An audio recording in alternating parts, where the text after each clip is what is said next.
So we're going to evaluate it. This is a rational function because it's got the x plus 4 in the denominator, has a denominator. It says find f of negative 1. Now remember what this is, and this is setting us up for what's to come, is that this says x equals negative 1. So if I take a look at my function, this says pull x out. Because that's what happened here. X got removed, because this is going to be the concept, and in replacing x, I'm going to replace all the x's by negative 1. It's like you create a box with where the x was, and then you fill the box with what's in the parentheses. So that's the concept.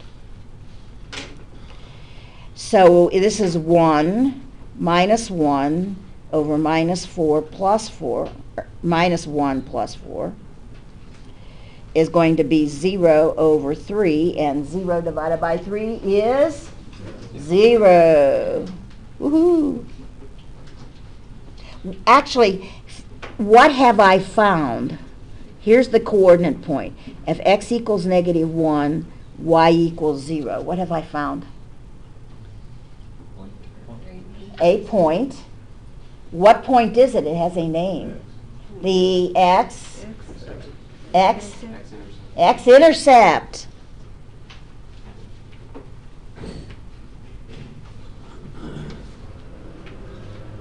Because y equals 0.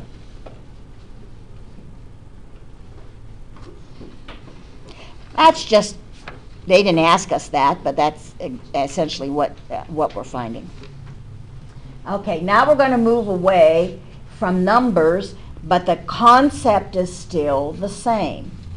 This says f of minus x. So what am I going to do? I'm going to create a hole where the x's are. And I'm going to replace all of the x's by minus x. It is a substitution process.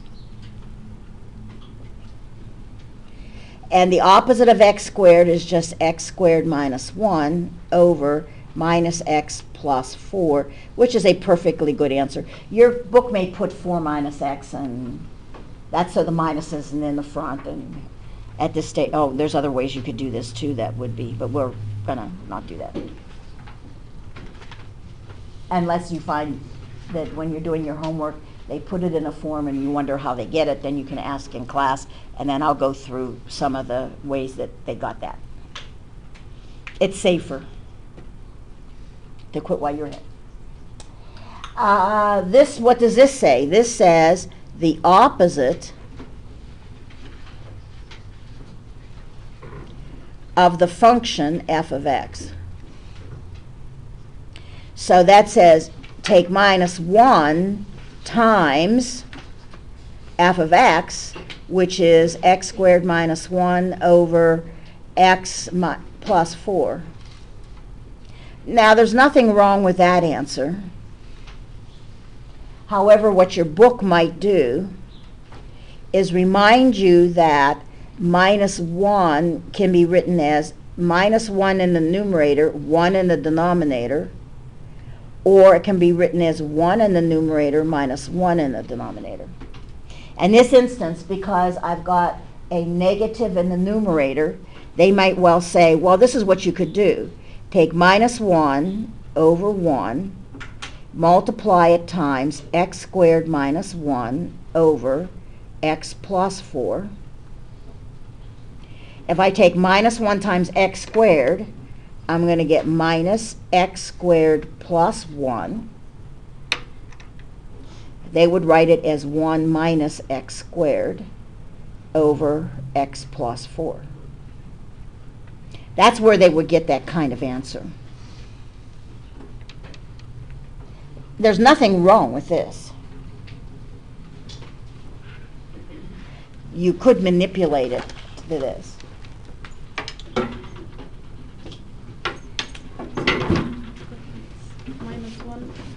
multiply by x minus fx. 1 is multiplying this, so it's x plus 4. I question. Minus 1 is multiplying x squared minus 1.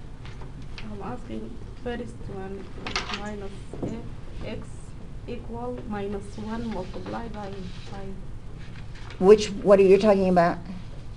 It's a beginning. Well, this says take the opposite. That's what this minus says. It says take minus 1 times the function. Yeah, that's what that means.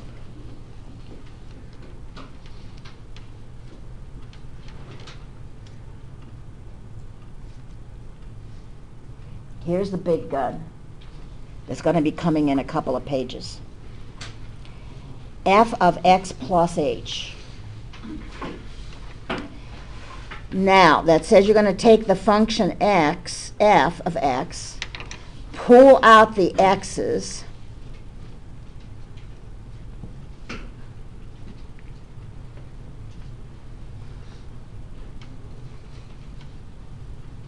and then the replacement for x, because this says x equals x plus h. You're going to put in x plus h in its place. It's almost like doing an f of 2, but in this case 2 is x plus h.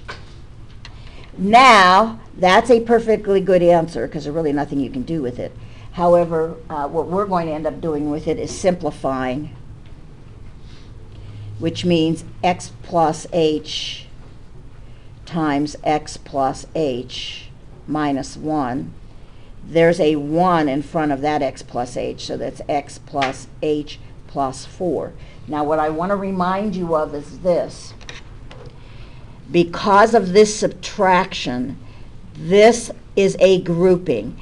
I can't cancel the x plus h's because that's a subtraction. What I can do is I can multiply everything out.